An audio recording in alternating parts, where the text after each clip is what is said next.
Hi everyone, so today I'm going to be discussing my 5 income streams as a 21-year-old student. So I've seen a lot of YouTubers kind of diving into their personal finance and into advice on entrepreneurship, and I've always found these videos to be super interesting and super educational. And I think as a full-time student and finance major, it gives me a really unique opportunity to kind of explain how I'm doing it as a student and kind of advice that I would give other students. So I'm gonna put them all here, but these are my 5 income streams, and I'm gonna go through them one by one, and then at the end kind of share my goals for the upcoming years and a little bit of advice. Okay, let's go. So my first income stream comes from my on-campus job at my university. I work in a marketing and strategy role at my business school there, helping create a lot of the content that we send out, such as videos, flyers, and infographics. And I work about 7 to 15 hours a week online, and I really enjoyed this job, especially because it's so flexible and hybrid. So in total, this income stream made me about $2,500 over the year. The second income stream I have is a part-time job also at my university as a videographer. So we do a lot of dorm room tours, community events, and other videos that make it enticing to go to this university. I work about 5 hours here editing, putting together all the clips. So this income stream made me about $1,500 over the year.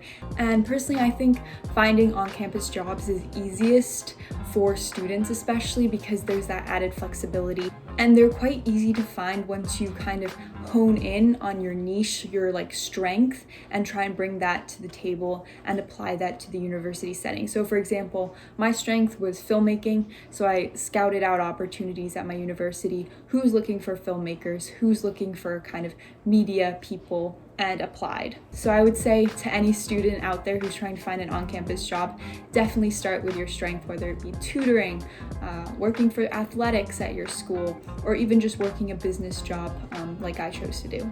So my third income stream is YouTube AdSense. So as you can tell, I was not the most active last year, but luckily, once you upload a video, it kind of keeps generating views as long as it's bringing value to somebody's life. It keeps generating the views, which is great for kind of that passive income, the infamous words, passive income. So last year I uploaded a total of 3 videos. I'm seeing it right here. February, 2 videos in February and 1 in October. And between those 2 videos and the videos from the last 2 years, I made about, let's see, how much did I make in 2021? I made a total of $411. So my fourth income stream comes from my stocks and bonds in my investment portfolio. So as a finance major, I wanted to immediately make sure that I set myself up for the best financial future I could possibly set myself up for. So I opened up an investment account with a bank as well as a Roth IRA. And I'm gonna make a whole separate video about this because I think it's super interesting to see the portfolios of other people, how they, split it between the stocks, the bonds, the ETFs. So I started investing towards the end of 2019, putting my money in right before the COVID crash in 2020. But over time, of course, all the investments recovered from the little dip. So in 2021, I made about $39.60 from dividends in my one account and $84.84 from dividends in my other account, bringing the dividend total, I guess I'll put it on the screen, to $124.44. Now you might be thinking, this is only $124. Yes, it's not a great big amount yet, but the thing with investing, there's a magical thing called compound interest. So it will be slow to start, but then slowly but surely the money will keep multiplying over time.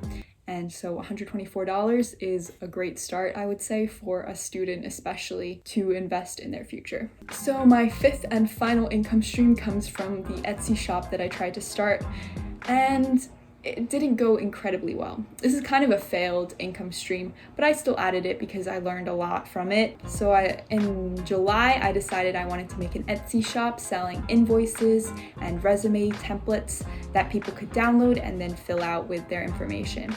And I think through the year, I sold about 4, which is like better than 1, but it's not incredible, especially for the amount of time that I put into it. Not a great rate of return, but it was a great learning lesson, and it's something that I could continue on into the future. So I sold about $22 in revenue. I think maybe I did sell more than 4 then. Maybe I should check that.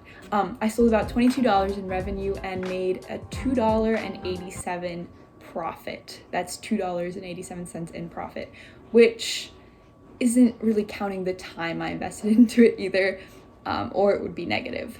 But I think having that Etsy shop has really inspired me to kind of try new stuff, try different platforms, try selling different products. You never know what could happen. So now if we add up all the different revenue totals, I'm sure we could get a big total that I'll put up on the screen.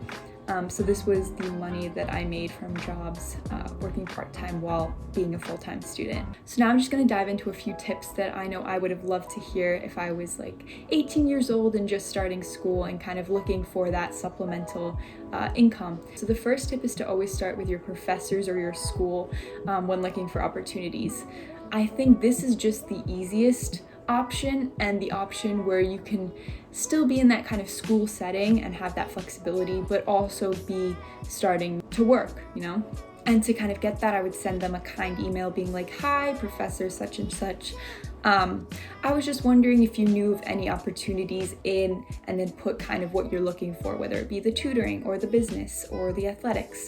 You really never know what they could say, and the worst case, they say no, which you just try a different professor. But best case scenario, they say yes, and they immediately put you in contact with another person. So my second tip would be finding something that you're passionate about and then actually sticking with it. Because a lot of these income streams won't be immediately profitable unless, of course, you have that job that pays hourly $11 or hourly $12, especially with the YouTube channel. It takes probably a couple months, a couple years to actually hit the 1,000 subscribers and 10,000 watch hours before you can start monetizing your channel.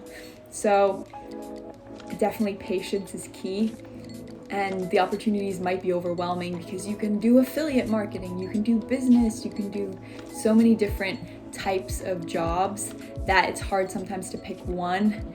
It's ironic, but sometimes the more opportunities we have, the more paralyzed we become because there's opportunity cost. If we do this one thing, we're not doing the rest, and then we kind of think, oh wow, what am I missing out on? So I think really being decisive and choosing that one thing and giving it time is really your best bet. So thank you so much for watching. I hope you got at least a little bit of value from this video somewhere. I would love to continue doing more of these sit down, talk to the camera types of videos, and if you find them interesting, please be sure to give it a like and leave a comment. Thank you and bye.